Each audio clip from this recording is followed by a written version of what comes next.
Macro evolution के बारे में देखते हैं। मैक्रो इवोल्यूशन का अर्थ है लार्ज स्केल पर या बड़े पैमाने पर इवोल्यूशन होना। ठीक है, यानी बहुत सारे लक्षणों में या जीन्स में परिवर्तन आना, कई जीन्स या उनके लक्षणों में चेंज आ जाता है, तब इसे मैक्रो इवोल्यूशन कहते हैं। ये लंबे समय के दौरान होता है। ठीक है, सामान्यतः जो चेंज आता है वो छोटे छोटे चेंज आते रहते हैं, परंतु जब ये लंबे समय में यही छोटे छोटे चेंज इकट्ठे होकर बहुत सारे चेंजेस हो जाते हैं, तो वो एक अलग स्पीसीज के रूप में डेवलप हो जाता है या एक अलग जीनस ही के रूप में ही। ठीक है, और हो सकता है कि इस जीनस को अलग फैमिली में रखना पड़े, अलग ऑर्डर में रखना पड़े। ठीक है, यानी इतने अलग कैरेक्टर वाले लक्षण उत्पन्न होते हैं, पर ये लॉन्ग टाइम ड्यूरेशन में ही होते हैं। ये लंबे समय में ही ऐसा हो पाता है।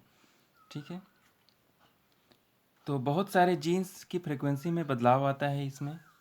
ठीक है, शॉर्ट टाइम में भी कुछ जीन्स में बदलाव आते रहता है, वो धीरे धीरे एक्यूमुलेट या एकत्रित होते रहते हैं और वही माइक्रो इवोल्यूशन बनते हैं।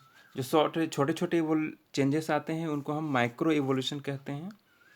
ठीक है, जो शॉर्ट टाइम में, और वही फिर इकट्ठे होकर माइक्रो इवोल्यूशन बना लेते हैं।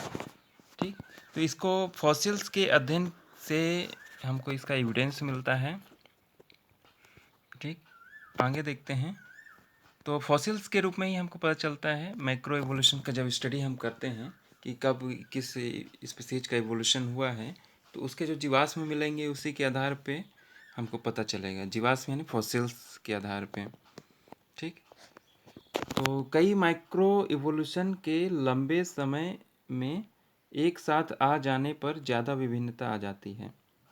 ठीक है, छोटे छोटे माइक्रो इवोल्यूशन हुए हैं, तो वो लंबे समय में क्या होंगे, हमेशा होते रहते हैं इवोल्यूशन, तो वो एकत्रित होते जाते हैं। अब जब किसी स्पीसीज इतनी ज़्यादा भिन्न हो जाए कि वो दूसरे स्पीसीज से अलग हो जाए, तो वो एक नया स्पीसीज के रूप में बन सकता है, या नया जीनस, या फिर अलग फैमिली में ही रखना पड़े, है ना।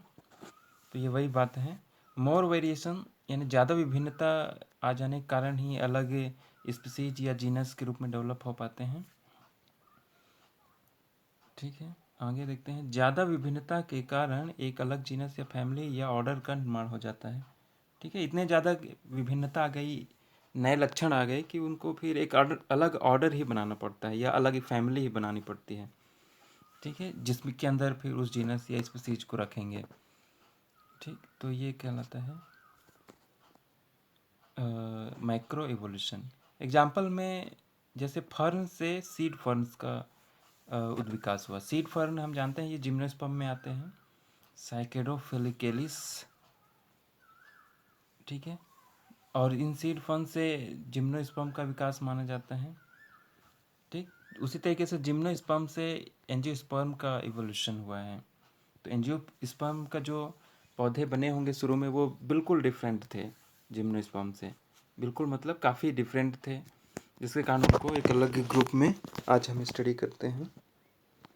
तो ये लार्ज स्केल पे जो इवोल्यूशन होता है, इसको हम बोलते हैं क्या। ठीक है, तो इन्हीं को मैक्रो इवोल्यूशन कहा जाता है। जैसे कैम्ब्रियन में एल्गी का ओरिजिन हुआ, सिल्यूरियन में ओरिजिन ऑफ वेस्कुलर प्लांट्स यानी टेडोफाइट्स, और डिवोनियन में जिम्नोस्पर्म्स का ओरिजिन हुआ, ऐसा मिलता है, क्योंकि डिवोनियन काल के ही जो पहले वाले जिम्नोस्पर्म, प्रिमिटिव जिम्नोस्पर्म्स मिलते हैं।